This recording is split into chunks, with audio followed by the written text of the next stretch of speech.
Obviously, Harvard's one of the most prestigious universities in the world, and to have really competed at the highest level in my sport, while keeping my academics as a priority has meant a lot to me. And to go through these 4 years of making some of the best friends I've ever had, it's meant the world to me.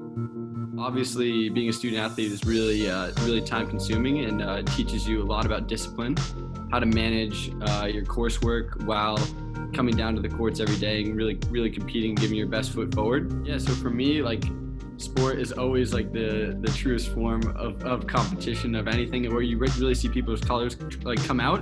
And so for me, having teammates and coaches that have really seen me at my best and at my worst, that made everything else a lot more tolerable. Knowing that I had that support system, it really makes everything else a lot easier to go through as well. You can lean on people for support if you need. You just even the fact for me, knowing that they were there, that's the biggest thing. Because I think in college, especially at a place like Harvard where it's big and everyone is really talented, it's really hard to be like, okay, where do I fit in all of this?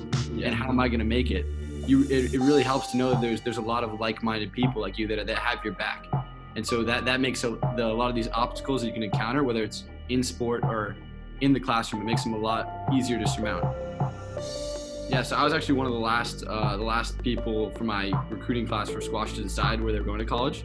But when I really I spent a few days on an official visit here. Obviously, for me, visiting, seeing the team, meeting the coaches, seeing classes, seeing the professors, meeting students, seeing how really impressive everyone is as individuals and as a collective, really made it an unmatched institution. I think the best thing you can do is get on campus and meet people and see how do you like the area, how do you like the professors, how do you like the climate, are you connecting with people? Because that's the biggest thing, is going to be the people that surround you, not necessarily how nice the buildings are or how nice the shiny objects. It's about the community. Yeah. So if you can come on a visit and really connect with people, I think that's the most important thing for people that are looking at the college.